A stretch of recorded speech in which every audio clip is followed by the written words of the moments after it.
வணக்கம் மக்களே. So நேத்துக்கான episode நீங்க எல்லாருமே பார்த்துருந்துருப்பீங்க. நேத்துக்கான எபிசோட்லையுமே நம்ம காமு மாமா தான் உட்காந்து பயங்கரமா மொக்க வாங்கிட்டு இருந்தாரு. மொக்க வாங்கினது மட்டும் இல்லாம சேதனை கிட்ட இருந்து ஒரு சில ஹிண்ட் வாங்கிட்டாப்ல. ஹிண்ட்னு சொல்ல முடியாது, சேதனை டைரக்டாவே ஒரு சில விஷயங்களை சொல்லிட்டாங்க. திரும்பியும் இந்த வீட்டுக்குள்ள நீ இதே மாதிரி தப்புகளை பண்ணிக்கிட்டே இருந்தா நான் கண்டிப்பா இதுக்கப்புறம் நான் வீட்டுக்குள்ள வைக்க மாட்டேன், நான் வீக்கெண்ட் வரத்துக்கு வெயிட் பண்ண மாட்டேன், நீ எப்ப தப்பு பண்றியோ அன்னைக்கே அந்த வீட்டை விட்டு உன்னை வெளியே தூக்கி போடுறேன்னு சொல்லிட்டு ஓப்பனா விஜய் சொல்லிட்டாப்ல. சொன்ன பிறகும் நம்ம காமு மாமா அதை புரிஞ்சுக்கிட்டாரான்னு கேட்டீங்கன்னா இல்ல. ஏன்னா நேத்துக்கான எபிசோட் முடிஞ்சதுக்கு அப்புறம் கூட நேத்து நைட் லைவ்ல உட்கார்ந்து நம்ம காமு மாமா வினோத் கிட்டயும் நம்ம விஜய் பார்வதி கிட்ட உட்கார்ந்து பேசிட்டு இருக்காங்க. அப்படி பேசும்போது என்ன சொல்றாருன்னா, நான் என்ன மச்சான் தப்பு பண்ணேன், நான் அந்த வீட்டுக்குள்ள என்ன தப்பு பண்ணேன், இவங்கெல்லாம் நிறைய தப்புகள் பண்றாங்க, அந்த தப்புகளை உடைக்கிறேன், அது மட்டும் இல்லாம விஜய் பார்வதி எல்லாரும் சேர்ந்து டார்கெட் பண்ணி அடிக்கிறாங்க, அந்த இடத்துல இந்த கருத்துக்கள் இருக்கு, நான் என்னோட கருத்துக்களை தூக்கி வைக்கிறேன், அது எப்படி மச்சான் தப்பாகும், ஏன் மச்சான் எல்லாரும் தப்பாவே நான் பாக்குறாங்க, இவங்களுக்குலாம் என்ன மச்சான் ஆச்சு அப்படின்ற மாதிரி பயங்கரமா பேசிட்டு இருக்காரு. பட் இங்க இன்னொரு விஷயத்தையும் காட்டுறாரு, அவருக்குள்ள இருக்க பயமும் வெளியே வர ஆரம்பிச்சிட்டு. இதுக்கு முன்னாடி காமு மாமா வந்து பயப்பட்டு நான் பார்த்தது இல்லை. எப்பவுமே ஒரு ஃப்ரீயா ஒரு டயலாக் விட்டுட்டே இருப்பாரு, பார்த்துக்கலாம்டா, நான் அடிச்சு பறக்கோட்டு போயிட்டே இருப்பேன்டா, என்கிட்ட எல்லாம் நிற்க முடியாடா அப்படின்ற மாதிரி பயங்கரமா ஒரு மாதிரி வார்த்தைகளை விட்டுட்டு இருப்பார். பட் நேத்து நைட்டு கொஞ்சம் பயந்துட்டார். ரெண்டு இடத்துல நான் கவனிக்க முடிஞ்சிச்சு. ஒன்னு, விஜய் பார்வதிட்ட போய் கேட்கிறாரு, பாருனா பயங்கரமா மொக்க வாங்கிட்டனும், பயங்கரமா அசிங்கப்பட்டு நேத்து நின்னணும், எப்படி இருந்துச்சு உனக்கு பார்க்க, அசிங்கப்பட்டு நின்ன மாதிரி தானே இருந்துச்சு, உன்னோட பாயிண்ட் ஆஃப் வியூல இருந்து சொல்ல அப்படின்ற மாதிரி பார்வதிட்டே கேட்கிறாரு. அப்படியே மக்கள் ஒரு சின்ன உதவி, மறக்காம இந்த வீடியோ லைக் பண்ணிட்டு சேனலை சப்ஸ்கிரைப் பண்ணி எனக்கு கொஞ்சம் உதவியா இருக்கும், பார்த்து லைக்கையும் சப்ஸ்கிரைப் தட்டி விடுங்க. அப்ப பார்வதி என்ன சொல்றாங்கன்னா, அப்படி தெரியல, பட் கொஞ்சம் அப்படிதான் இருந்துச்சு, நீ கொஞ்சம் பேசுற விதத்தை மாத்தணும், நீ வந்து ஏதாவது ஒரு டாபிக் எடுத்தா அந்த டாபிக் ரொம்ப பெருசா இழுத்து ரொம்ப தூரம் கொண்டு போற, அதனாலே உன்னை தூக்கி போட்டு அடி நடிக்கிறாங்க, அந்த மாதிரி பண்ணாத, உனக்கான கருத்துக்களை ரொம்ப ஷார்ட்டா சொல்ல பழகி, உனக்கு பேச தான் வர மாட்டேங்குது, அந்த விஷயத்தை மட்டும் கொஞ்சம் பார்த்துக்கோ மாத்திக்கோன்னு சொல்லிட்டு விஜய் பார்வதி அட்வைஸ் கொடுக்குறாங்க.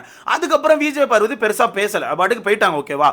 ஆனா இங்க வினோத் அவர்கள் தான் நேற்று நைட்டு ஃபுல்லா உட்காந்து காமு மாமாவுக்கு அட்வைஸ் கொடுத்தாரு. ஸோ வினோத்தை பார்க்கும்போது எனக்கு எப்படி ஃபீல் ஆச்சுன்னா, ஒரு உண்மையான நண்பன் மாதிரி ஃபீல் ஆச்சு. சத்தியமா சொல்றேன் ப்ரோ, நம்ம கிட்ட நம்ம கேங்ல கண்டிப்பா நமக்குன்னு யாரோ ஒரு ட்ரூ ஃப்ரெண்ட் இருப்பான். அவன் என்ன பண்ணுவான்னா, நம்ம எங்கேயா ஒரு தப்பு பண்ணா அந்த இடத்துல நமக்கு ஆப்போசிட்ல வந்து பேச மாட்டான், நம்ம கூட நின்று இல்ல அவன் அப்படி பண்ணிருக்க மாட்டான், சும்மா நீங்க பழி போடாதீங்கன்னு சொல்லிட்டு நமக்காக ஸ்டாண்ட் பண்ணிட்டு பின்னாடி வந்து மச்சான் நீ பண்ண தப்பு மச்சான், அங்க அப்படி பண்ணிருக்க கூடாது, நீ கொஞ்சம் இதை பார்த்துக்க மச்சான், வார்த்தைகளை கொஞ்சம் கவனிச்சுக்க மச்சான், இப்படி சண்டை போடாத மச்சான்னு சொல்லிட்டு நமக்கு பின்னாடி அட்வைஸ் கொடுப்பான். பட் முன்னாடி நம்மளை போட்டு கொடுக்க மாட்டான். ஓகேவா? அந்த வகையில் நான் கவனிச்ச வரத்துக்கு இந்த வீட்டுக்குள்ள காமு மாமாவுக்கு ஒரு உண்மையான நண்பரா வினோத் அவர்கள் இருக்காரு. நேத்து நைட்டு பயங்கரமான அட்வைஸ் கொடுத்தாரு ப்ரோ. அவர் நினைச்சா அந்த சாட்டர்டே சண்டே எபிசோட்லயோ இல்ல கூட்டமா நின்று சண்டை போடும்போது அங்க கூட குறுக்க போயிட்டு நீ பேசுன தப்புன்னு சொல்லியிருக்கான். ஆனா அவர் அப்படி சொல்லாம அந்த இடத்துல சரி ஓகே ஏதோ வார்த்தைகளை விட்டுட்டு இருக்கான், சரி பாத்துக்கலாம்னு சொல்லிட்டு அங்க இருந்து தள்ளி கூட்டு வந்து நேத்து நைட்டு பயங்கரமா அட்வைஸ் கொடுக்காரு. ஓகேவா? என்ன சொல்றாரு தெரியுமா? அவர் எடுத்த உடனே, காமு நீ பண்றதெல்லாம் ஓகே, நீ எல்லாமே ஓகே, நீ கோவப்படுறது எல்லாம் ஓகே, அதை ஃபர்ஸ்ட் சைட்ல வச்சுக்கோ, ஆனா நீ வந்து உன்னோட வார்த்தைகளை கவனிக்கணும், நீ விடுற வார்த்தைகள் ரொம்ப தப்பா இருக்குது, நீ சண்டைக்கு போகும்போதே எடுத்தடுப்புல வார்த்தைகளை விட்டுற, அது மட்டும் இல்லாம பெண்கள்கிட்ட விடுற வார்த்தைகளை ரொம்ப கவனிச்சு விடணும், அது வெளியே வந்து ரொம்ப தப்பா போகும், அது உனக்கு புரிய மாட்டேங்குது, உன்னோட பேர் தான் டேமேஜ் ஆகும், நான் எவ்வளவு சொன்னாலும் உனக்கு புரிய மாட்டேங்குது, இதை புரிஞ்சுக்கோன்னு சொல்லிட்டு பயங்கரமா அட்வைஸ் கொடுக்காரு. அது எதை எக்ஸாம்பிள் எடுக்காரு தெரியுமா? இப்போ கூட ஒரு 1 டேக்கு முன்னாடி சனிக்கிழமை லைவ்ல பார்த்திருப்பீங்க, சனிக்கிழமை எபிசோட்லயும் பார்த்திருப்பீங்க, சுபிக் சார்ட்ட சண்டை போட்டிருப்பாரு. சுபிக் சார்ட்ட சண்டையை போட்டுட்டு நான் ஜட்டி போடும்போது என் முதுகுல குத்திட்ட, நீ இப்படி தானே ஒரு கேவலமானவா, என்ன அப்படின்ற மாதிரி ஒரு மாதிரி வார்த்தைகளை கடத்தி இந்த மரியாதை கொடுக்காம போவா என்ன சி அப்படின்ற மாதிரிலாம் பேசுறாருல, இந்த விஷயத்தெல்லாம் எடுத்து வினோத் அவர்கள் சொல்றாரு. இங்க பாரு மச்சான், நீ இப்ப ஏன்ட்ட சண்டை போடும்போது என்ன பார்த்தேல போ சி அப்படின்னா சொன்னா அது பெருசா தெரியாது, ஆனா ஒரு பொண்ணுகிட்ட சண்டை போடும்போது சி துறப்போ சி நீலாம் ஒரு ஆள் அப்படின்னு சொன்னா அது ரொம்ப தப்பா போகும் மச்சான். எப்படி அந்த விஷயம் ரொம்ப தப்பா போகும் மச்சான், அதை புரிஞ்சுக்கோ, அந்த மாதிரி வார்த்தைகளை விடாத, நீ சண்டை போடுறியா போயிட்டு இல்லம்மா அப்படிலாம் இல்லை, நான் அப்படி பேசலாமா, என்னம்மா நீ நினைச்சிட்டு இருக்க, அப்படி பேசலாமா, இந்த மாதிரி பேசி பழகு, இந்த மாதிரி பேசி பழகுனா உனக்கு மக்கள் மத்தியில் கொஞ்சம் மரியாதையும் கிடைக்கும். பாருப்பா அந்த பொண்ணு தான் தப்பா பேசுது, இவன் பாரு இன்னும் கோவப்படாம கரெக்டாக தான் பேசிட்டு இருக்கான்னு சொல்லிட்டு உனக்கு மக்கள் மத்தியில் பாசிட்டிவ் தான் கிடைக்கும். அதே மாதிரி உன்னோட கருத்துக்களை நீ கேட்ட மாதிரி உனக்கும் நீ ஓகேவா இருப்ப, உன்னோட கருத்துக்களை நீ கேட்டிருப்ப. பட் நீ போனோடனே கோவத்துல சீப்ப நீலாம் ஒரு ஆளாச்சி தூ அப்படின்ற மாதிரி வார்த்தைகளை விடுறல மச்சான், அதுதான் தப்புன்னு சொல்லிட்டு வினோத் அவர்கள் பயங்கரமா அட்வைஸ் கொடுக்காரு. ஃபர்ஸ்ட் இந்த வார்த்தைக்கு ஓகேவா, அதுக்கப்புறம் சண்டைக்கும் வராரு. ஃபர்ஸ்ட் வார்த்தை மாத்திக்கன்னு சொல்லிட்டு சொல்ல போனா அதுதான் உண்மை. இப்போ காமு பொறுத்தவரைக்கும் கோப்படுறாரு, அது உண்மைதான், பயங்கரமா கோப்படுறாரு, உன்ன சண்டைக்கு போயிடுறாரு, ஐயா தூக்கிட்டு போயிடுறாரு. ஓகேவா? பட் காமு விடுற வார்த்தைகள் தான் காமுக்கு பயங்கரமான பிரச்சனையா இருக்குது. அவர் யார்கிட்ட சண்டை போட்டாலுமே அந்த வார்த்தையை விடுற, பொண்ணு ஆணி அதையுமே பார்க்க மாட்டேங்காரு, எல்லார்ட்டையுமே வா போ சி தூ நீலாம் ஒரு ஆளா கேவலமானவா இந்த மாதிரி வார்த்தைகள் விடுறாரு, அதுதான் தப்பு. ஓகேவா? அதை மாத்திக்கிட்டாருன்னா எனக்கு தெரிஞ்சு வரப்போற நாட்கள்ல உண்மையாவே காமுக்கு பாசிட்டிவ் ஆகிறதுக்கான வாய்ப்புகள் அதிகமா இருக்கு. ஓகேவா? அதை தான் சேதனை சொல்லிட்டு போயிருக்காரு. சொல்லாம சொல்லிட்டு போயிருக்காரு. நீ பேசுற விஷயங்கள் தான் நீ யார் அப்படிங்கறது வெளியே டிசைன் பண்ணும். அதை மொதல் புரிஞ்சுக்கோன்னு சொல்லிட்டு சொல்லாம சொல்லிட்டு போயிருக்காரு. பட் அதை நம்ம ஆள் புரிஞ்சு பாரு அப்படிங்கறத நம்ம வெயிட் பண்ணி தான் பார்க்கணும். அதுக்கு அடுத்தது சண்டை மேட்ருக்கு வராரு. இப்போ யார்கிட்ட நீ சண்டை போடுறனா உடனே இந்த கோவத்தில் கையை தூக்கிட்டு போறது, ஒரு மாதிரி அடிக்க போறது, வா பார்த்துக்கலாம் அப்படின்னு சொல்லிட்டு எகிரிட்டு போறது, இந்த மாதிரி விஷயத்த பண்ணாத. எதுக்கு இந்த ஷோக்கு வந்திருக்கோம் அதை மட்டும் பாரு மச்சான். சண்டை போடுறது மட்டும் இது ஷோ கிடையாது மச்சான். சண்டை போடு, தேவையான இடத்துல சண்டை போடு, பேசி சண்டை போடு, கரெக்டான வார்த்தைகளை சொல்லி சண்டை போடு. சும்மா அடிக்க போறது எகிரிட்டு போறது மேட்டரே கிடையாது மச்சான். அப்படி பார்க்க போனா எல்லாருமே சண்டைக்கு வரலாம், எல்லாருமே சண்டை போடலாம், அது ஒரு மேட்டரே கிடையாது. அதை பண்ணாத, இதுக்கப்புறம் இந்த வீட்டுக்குள்ள உனக்கு ஆப்போசிட்ல ஏதாவது நடந்தா கூட நீ தட்டி கேளு, கரெக்டான முறையில் தட்டி கேளுன்னு சொல்லிட்டு பயங்கரமா அட்வைஸ் கொடுக்காரு. இதுல வினோத் அவர்கள் மட்டும் தான் நின்று அட்வைஸ் கொடுக்காரு. விஜய் பார்வதி அங்க இல்ல, விஜய் பார்வதி சைட்ல எங்கேயும் நின்றுட்டு இருக்காங்க. ஏன்னா விஜய் பார்வதி பொறுத்தவரைக்கு அவங்க திரும்பியும் இங்க இன்னொரு கேம் போட ஆரம்பிக்க போறாங்க. ஓகேவா? ஏன்னா அது நேத்தே ஸ்டார்ட் பண்ணிட்டாங்க.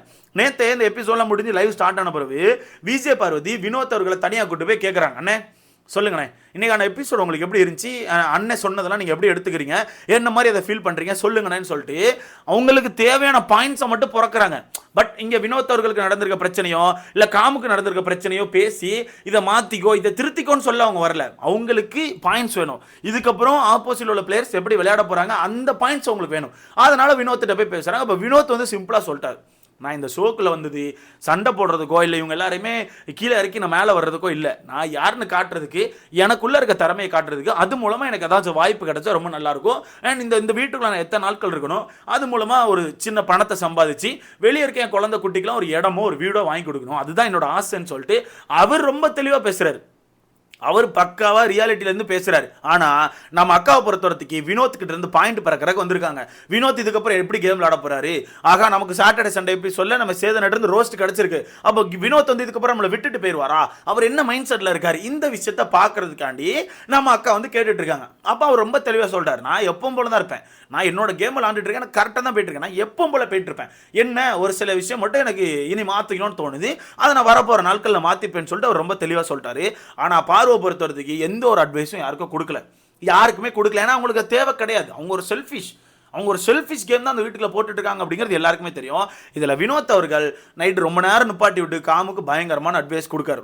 ரொம்ப தெளிவாக பேசுகிறார். எத்தனை வருஷம் கஷ்டப்பட்டு நீங்கள் வந்திருப்பேன், எத்தனை வருஷம் கஷ்டப்பட்டு வந்திருக்க, அப்போ புரிஞ்சிக்கோ, கொஞ்சம் மாற்றிக்கோ, கரெக்டாக இருக்கும்னு சொல்லிட்டு பயங்கரமான அட்வைஸ் கொடுக்காரு. இங்கே காமுமே லைட்டாக ஸ்லிப் ஆகிட்டாப்ல. காமுவே சொல்லிட்டாரு, அவன் மச்சான் நான் 2-3 வருஷம் கஷ்டப்பட்டு தான் இங்கே வந்திருக்கேன் மச்சான், என் வீட்டை நினச்சா எனக்கு பயமாக இருக்குது, நான் இங்கே பண்ணுற விஷயம் என் வீட்டை எப்படி பாதிச்சிருக்குன்னு தெரில, அவங்க எப்படி இதை பார்க்குறாங்கன்னு தெரில, எனக்கு அதுதான் கஷ்டமாக இருக்குன்னு சொல்லிட்டு அவரே யோசிக்க ஆரம்பிச்சிட்டாரு. இப்போ யோசித்த மனுஷன் யோசிச்சுட்டு வரப்போகிற நாட்களில் தனக்கான கேமை மாற்றிக்கிட்டாருன்னா என்ன பொறுத்தவரை டஃப் கொடுப்பார், கண்டிப்பாக டஃப் கொடுப்பாரு. முக்கியமாக அந்த பேசுகிற விஷயத்த மாற்றிக்கணும். அவர் அதை ரொம்ப மாற்றணும் ப்ரோ. ஏன்னா அது வரமாண்டுக்கு அவருக்கு சுத்தமாக பேச தெரில. டக்குன்னு ஏதோ ஒன்று கேட்டாலும் எதையோ ஒன்று சொல்லி எங்கேயோ சுற்றி போயிட்டு இருக்கார தவிர கரெக்டான ஆன் பாயிண்ட்டுக்கு வரமாட்டுக்கார். ஸோ வரப்போகிற நாட்களில் மாற்றிப்பார் நான் நம்புகிறேன். ஏன்னா நேற்று நைட் ரொம்ப ஃபீல் பண்ணி பேசிட்டார். அது முக்கியமாக நம்ம வினோத் அவர்கள் வர பெண்கள்கிட்ட பேசுகிற விஷயத்தெல்லாம் பார்த்து பேசுன்னு சொல்லிட்டு பயங்கரமான அட்வைஸ் கொடுத்தார்ல, அப்போ இன்னும் கொஞ்சம் பயம் வந்துட்டு, டேய் என்னடா நீயே இப்படி சொல்கிற, கூட இருந்து நீயே இப்படி சொன்னால் அப்போ வெளியே எப்படா போயிருக்கோம், எனக்கே பயமாக இருக்குடா, டேய் அந்த பாயிண்ட் ரிட்டன் எடுத்து பேசாதடா, நான் மாற்றிக்கிறேன்டா அப்படின்னு சொல்லிட்டு அவர் பயங்கரமாக பேசிகிட்டு இருக்காரு. ஸோ வரப்போகிற நாட்களில் காமு மாமா தனக்கான கேமை மாற்றுவார் நான் நம்புகிறேன்.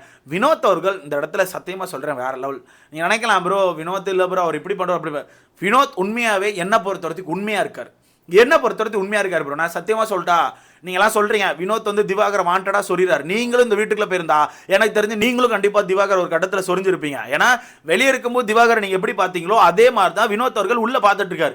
பட் இருந்தாலும் உள்ளே வந்துட்டாரு, நம்ம கூட இருக்க ஒரு சம கண்டஸ்டன்ஸ் அப்படின்னு சொல்லிட்டு தான் மரியாதையை கொடுத்து ஒரு மாதிரி பார்த்துட்டு இருக்காரு. ஓகேவா? கண்டிப்பாக நீங்களும் உள்ளே போயிருந்தீங்கன்னா நீங்களும் இதே மாதிரி தான் தண்ணி பழத்தை சொரிவீங்க, நைட்டு தூங்க விடாமல் கொரட்டை விடாமல் கண்டிப்பாக எழுப்பி விடுவீங்க, இந்த மாதிரி விஷயங்கள் பண்ணுவீங்க. சாதாரணமாக நடக்கிற விஷயம் தான், இப்போ ஃபன்னாக பண்ணுற விஷயம் தான் அது. பட் அது ஒரு சில பேர் வாண்டடாக வினோத் ஹர்ட் கொடுக்கணும்னு சொல்லி பண்ணிட்டு இருக்காங்க. பார்க்கலாம் என்ன நடக்கு ஏது நடக்குன்னு சொல்லிட்டு வரப்போற நாட்களில் தான் கேம்ஸ் தெரியும். முக்கியமாக இந்த வாரம் ஒரு முக்கியமான வாரமாக நான் பார்க்குறேன். ஏன்னா இந்த வாரம் எப்படி இவங்களுக்கான கேம் விளையாடுறவங்களோ அதை வச்சு தான் மக்கள்கிட்ட இருந்து ஓட்டுகள் கிடைக்கும், சப்போர்ட் கிடைக்கும். இந்த வாரம் எல்லாருமே இந்த கேமில் ஸ்லிப் ஆனாங்கன்னா அந்த ஓட்டுகள் அப்படிங்கிறது ஃபுல்லாக டவுன் ஆயிரும். அதுக்கு அடுத்த வாரத்துலேருந்து ஒயில்ட் கார்டு வந்து ஈஸியாக பிடிச்சி மேலே ஏறி போயிட்டு இருப்பாங்க. ஸோ பார்க்கலாம் என்ன இருக்குன்னு சொல்லிட்டு இதை பற்றி உங்களுக்கான கருத்து அப்படின்னு சொல்லிட்டு மறக்காம கமெண்ட்ல போடுங்க. காமு மாமா தனக்கான கேரக்டரை மாற்றிப்பாரா உங்களுக்கு தெரிஞ்சா மறக்காம கமெண்ட்ல போடுங்க. அடுத்த பார்க்கலாம்.